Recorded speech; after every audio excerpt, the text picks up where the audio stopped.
It's about 6:20 left to go here in period number 2, and it's all tied at 1. Blaise Savoy back for more. Shot a couple of feet left. I think she had it open where she was shooting to far side, but just couldn't hit the target.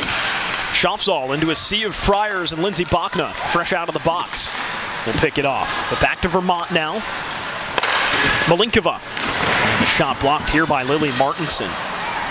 Freshman from Allen, Texas, has really gotten a great opportunity, Bridget, to make her mark on this team. As Peterson near the near board. Under a minute to go on both penalties now. 5:40 left to go.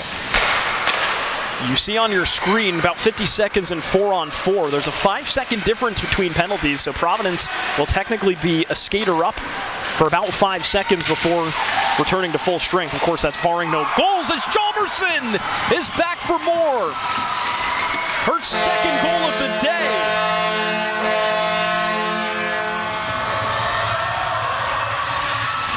Sarah Hjalmarsson all the way down the rink, and look at this angle she took. She somehow drove it home. You're right, Jake. That is a very hard angle to score from, and she hits exactly top corner off the crossbar, off the post, and dropping it back into the net, as we'll see the overhead view of the goal.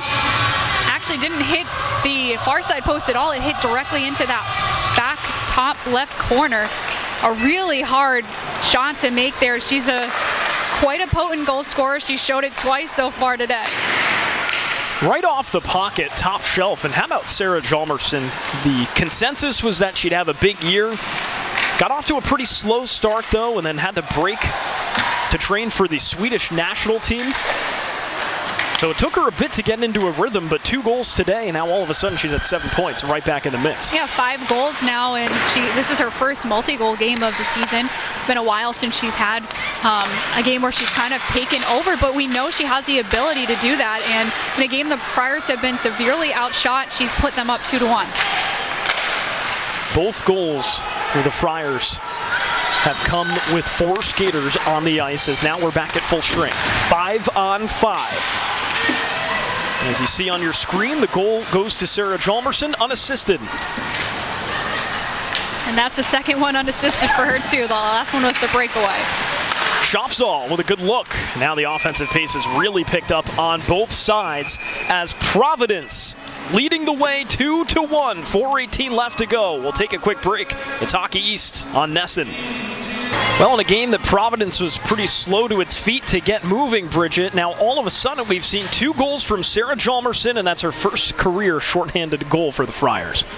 Yeah, and that shorthanded goal, a breakaway chance. She ends up dragging it around the goalie and scoring, then comes back 4-on-4. So no U-strength goal for her today, but she's been doing a lot with special teams on the ice. That makes it her 5th goal this season. She's now just 1 goal behind Lindsey Bachna, so she's now in 2nd on the Friars in goals scored.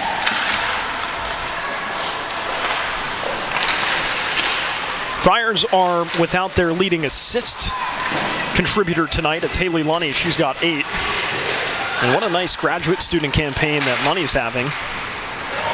12 points total, 4 goals, 8 assists. Fortunately, the Friars without Lunny, Becker, Burton, and Tayo, and Hunter Barnett, who's been out for the last couple of weeks as well.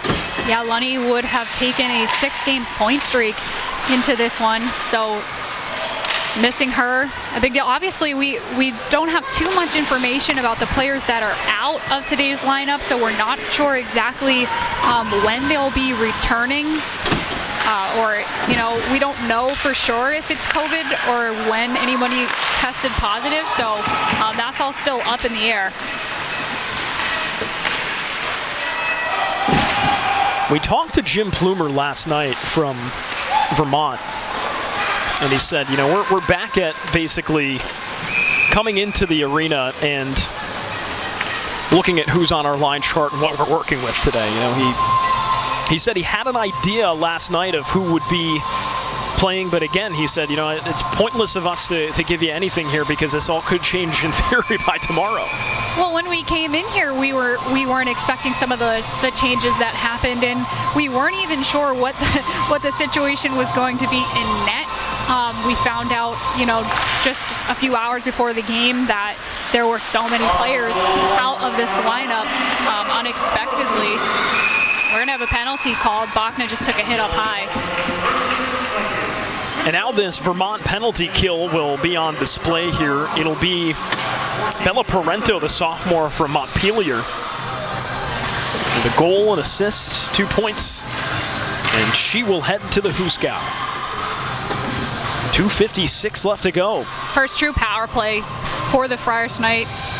Like we mentioned, 5 seconds. I think you can't really even count that, though technically it goes on the score sheet as a power play, brief 5 seconds. They'll get the full thing here.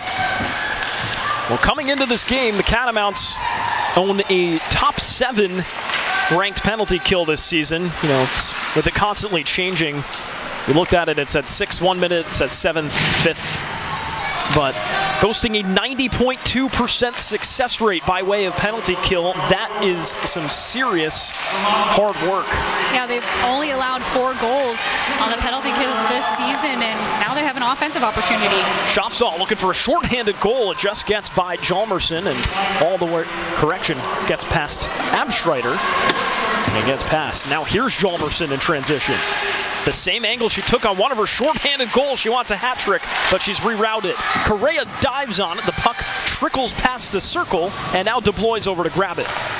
That'd be something for her to have a hat trick without an even strength goal.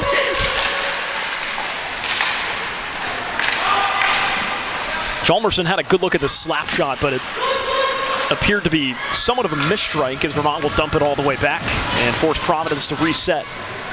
One half of this power play for Providence has come and gone. Now 45 seconds left and 1:40 on the game clock. Here's Delaney Kuchar. Got the nod as a first-line right wing today. Junior from Shrewsbury, Massachusetts, has 2 goals and an assist on the year. 90 seconds left to go and 30 on the penalty clock. Looking for Barone, but they just couldn't find her. It would have been an easy putback for Sierra Barone.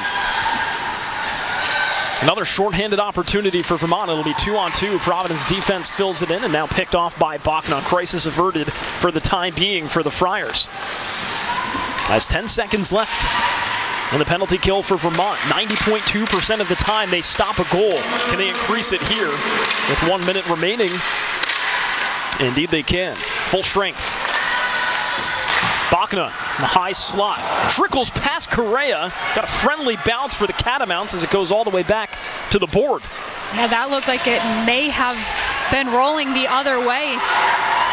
Full strength. Here come the Catamounts. It's Murphy the shot. And off the left pad from Abstreiter. You can tell she was tired at the end of this penalty kill shift. She opts to take that long shot rather than going in on net trying to beat her defender. Barone on a breakaway. Has some help if she wants it. Will find Coeen and just misses. She whiffed. She had an open chance at the net. 20 seconds to go. Vermont on the counterattack now. And this one rerouted. It was Morrissey. 10 seconds. Vermont trying to cut into a 2-1 deficit before the horn sounds. Do they have enough personnel to make it happen? It would appear not, as Jalmerson will grab it and will sit on the puck. Friars up 2-1. It's Sarah Jalmerson that strikes twice. It's Hockey East action on NESN. We're back after this.